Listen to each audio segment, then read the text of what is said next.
Salário, preço e lucro. 8. Produção da mais-valia.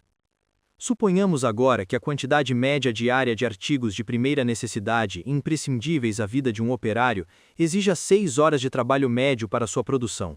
Suponhamos, além disso, que estas 6 horas de trabalho médio se materializem numa quantidade de ouro equivalente a 3 xelins. Nestas condições, os 3 xelins seriam o preço ou a expressão em dinheiro do valor diário da força de trabalho desse homem. Se trabalhasse 6 horas diárias, ele produziria diariamente um valor que bastaria para comprar a quantidade média de seus artigos diários, de primeira necessidade ou para se manter como operário. Mas o nosso homem é um obreiro assalariado, portanto precisa vender a sua força de trabalho a um capitalista. Se a vende por 3 xelins diários, ou por 18 semanais, vende-a pelo seu valor. Vamos supor que se trata de um fiandeiro. Trabalhando 6 horas por dia, incorporará ao algodão diariamente um valor de 3 xelins.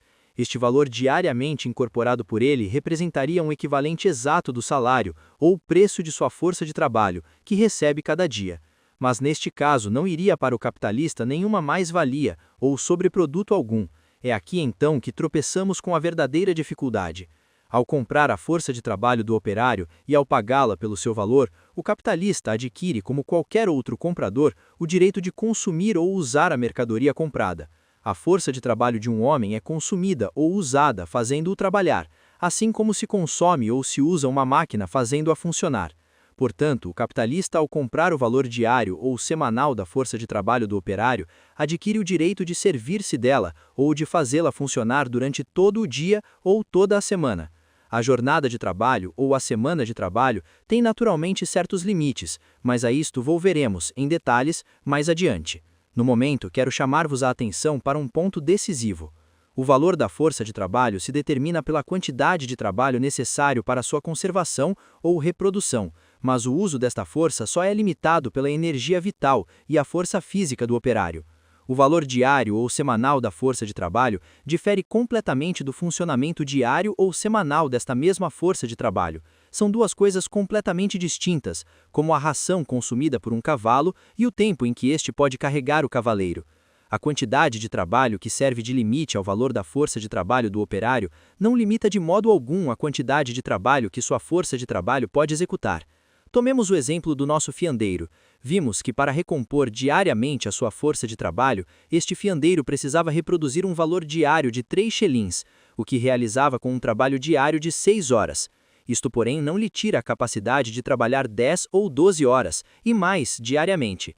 Mas o capitalista, ao pagar o valor diário ou semanal da força de trabalho do fiandeiro, adquire o direito de usá-la durante todo o dia ou toda a semana. Falo-á, portanto, digamos, 12 horas diárias. Quer dizer, além das 6 horas necessárias para recompor o seu salário ou o valor de sua força de trabalho, terá de trabalhar outras 6 horas, a que chamarei horas de sobretrabalho, e este sobretrabalho irá se traduzir em uma mais-valia e em um sobreproduto. Se, por exemplo, nosso fiandeiro com o seu trabalho diário de 6 horas acrescenta ao algodão um valor de 3 xelins, valor que constitui um equivalente exato de seu salário, em 12 horas acrescentará ao algodão um valor de 6 xelins e produzirá a correspondente quantidade adicional de fio. E como vendeu sua força de trabalho ao capitalista, todo o valor ou todo o produto por ele criado pertence ao capitalista, que é dono de sua força de trabalho por tempo íntem. Por conseguinte, desembolsando 3 xelins, o capitalista realizará o valor de 6, pois com o desembolso de um valor no qual se cristalizam 6 horas de trabalho, receberá em troca um valor no qual estão cristalizadas 12 horas. Se repete diariamente esta operação, o capitalista desembolsará 3 xelins por dia e embolsará 6, cuja metade tornará a investir no pagamento de novos salários, e enquanto a outra metade formará a mais-valia, pela qual o capitalista não paga equivalente algum. Esse tipo de intercâmbio entre capital e trabalho é o que serve de base à produção capitalista ou ao sistema do salariado e tem que conduzir sem cessar à constante reprodução do operário como operário e do capitalista como capitalista. A taxa de mais-valia dependerá, se todas as outras circunstâncias permanecerem invariáveis, da proporção existente entre a parte da jornada que o operário tem que trabalhar para reproduzir o valor de sua força de trabalho e o sobretempo ou sobretrabalho realizado pelo capitalista. dependerá por isso da proporção em que a jornada de trabalho se prolongue, além do tempo em que o operário, com o seu trabalho, se limita a reproduzir o valor de sua força de trabalho ou a repor o seu salário.